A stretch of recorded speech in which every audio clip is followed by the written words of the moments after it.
DK넷 라디오 오늘의 핫이슈입니다. 조 바이든 대통령이 암호화폐와 관련한 행정명령에 서명을 했네요. 네, 바이든 대통령이 9일 연방준비제도가 디지털 화폐를 만들어야 하는지 검토할 것을 지시하는 행정명령에 서명을 했습니다. 암호화폐가 폭발적 인기를 끌고 있는 상황에서 디지털 자산의 위험과 이익을 이제는 정부가 직접 검토하겠다고 나선 것입니다. 네, 이 디지털 화폐의 규모가 상당하다고 하는데 어느 정도 됩니까? 네, 백악관이 보도자료를 통해 가상화폐를 포함한 디지털 자산은 지난해 11월 기준으로 시가총액이 3조 달러에 달할 정도로 폭발적인 성장을 보이고 있다고 얘기하면서 5년 전과 비교했을 땐 140억 달러가 증가한 규모다라고 설명했습니다. 네. 보도자료는 이어 디지털 자산의 증가세는 세계 금융체계와 기술 선도권에 있어서 미국의 리더십을 강화하는 기회를 제공하고 있다라고도 밝혔습니다. 예, 이 행정명령의 구체적인 내용을 살펴보죠. 행정명령은 암호화폐를 연구해 정부의 전략을 세우는 한편 정부의 감독권을 강화하는 내용을 담고 있습니다. 행정명령에는 재무부와 다른 연방기관에 암호화폐가 금융 안정과 국가안보에 미치는 영향에 대해 연구하도록 지시를 했습니다.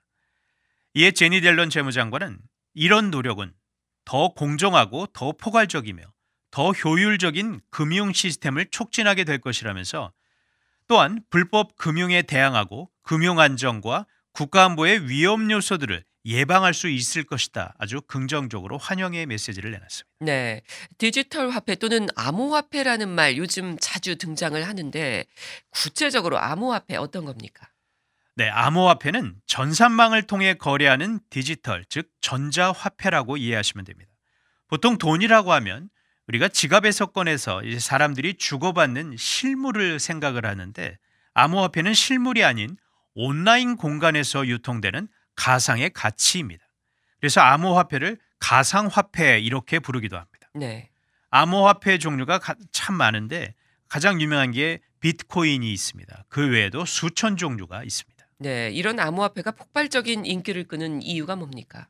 암호화폐는 자산 투자 목적으로 주목을 받으면서부터 인기를 끌었습니다. 주식 가격이 등락하는 것처럼 암호화폐의 값도 시시때때로 변합니다. 변동성이 크다는 얘기인데 그만큼 큰 수익을 기대할 수가 있고 반면에 또 막대한 손해를 볼 수도 있습니다. 네. 그래서 암호화폐는 위험성이 큰 자산이다 이렇게 할 수 있겠습니다. 하지만 이런 위험에도 불구하고 미국 성인의 16%라고 할 수 있는 4천만 명이 이미 암호화폐에 투자를 했고 특히 18세에서 29세 사이의 남성 중 43%가 암호화폐에 투자를 한 상황입니다. 네. 이 다른 나라들은 어떻습니까? 정부가 이렇게 암호화폐에 관한 연구를 나서는 경우가 또 있나요? 네, 백악관은 세계 100여 개 나라가 중앙은행의 디지털 화폐에 이것을 CBDC라고 하는데 이거에 관해 연구하고 시험을 하고 있을 정도로 가상화폐에 대한 관심이 높아지고 있다고 밝혔습니다. 이 디지털 화폐 CBDC는 기존의 화폐와는 별도로 각국의 중앙은행이 디지털 형태로 발행한 화폐를 말합니다. 일반적인 암호화폐와도 비슷하지만 중앙은행이 직접 발행을 하고 또 관리한다는 점에서 큰 차이가 있습니다. 네, 이미 많은 국가에서 암호화폐를 들여다보고 있다는 건가요? 맞습니다. 제이크 설리번 백악관 국가안보보좌관과 브라이언 디스 국가경제위원회 위원장이 지난 9일 공동 성명을 내고 이번 바이든 대통령의 행정명령은 미국에서 최초로 포괄적인 연방 디지털 자산 전략을 수립하는 것이다라고 밝혔습니다. 예.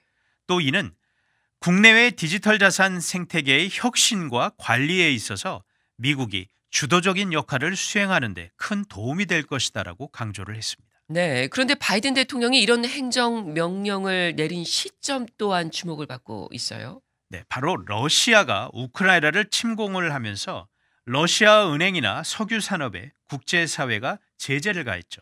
자, 이를 피하기 위해 러시아가 암호화폐를 사용하는 것이 아니냐 이런 우려의 목소리가 행정부와 의회 쪽에서 나오는 상황에서 이 행정명령이 서명이 된 것입니다. 네. 자, 지난주 엘리자베스 워런 상원의원 등 3명의 민주당 의원은 제재 회피를 위한 러시아의 암호화폐 사용을 어떻게 막을 수가 있는지 이에 관한 정보를 달라라고 재무부에 공식 요청하기도 했었습니다.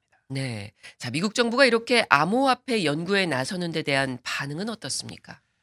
AP통신이 이와 관련해 보도를 했습니다. 그런데 전문가들의 의견이 좀 갈렸습니다. 암호화폐 자산운용사인 비트와이즈 자산운용의 캐서린 다우링 총괄고문은 정부의 감독에 있어 좀 더 법적인 명확성을 제기하는 이번 행정명령은 장기적으로 긍정적일 것이다, 이런 의견을 밝혔습니다. 반면 아메리칸 대학의 힐러리 옐렌 교수는 암호화폐가 금융 시스템에 더욱 통합이 된다면 암호화폐에 투자하는 사람뿐 아니라 경제에 참여하는 모든 사람이 취약해질 수 있다라면서 정부가 암호화폐 수용에 속도를 내는 데 대해서 우려의 목소리를 냈습니다. 그래서 좀 상반된 의견들이 현재 있습니다. 네, 잘 들었습니다. 지금까지 오늘의 핫 이슈였습니다.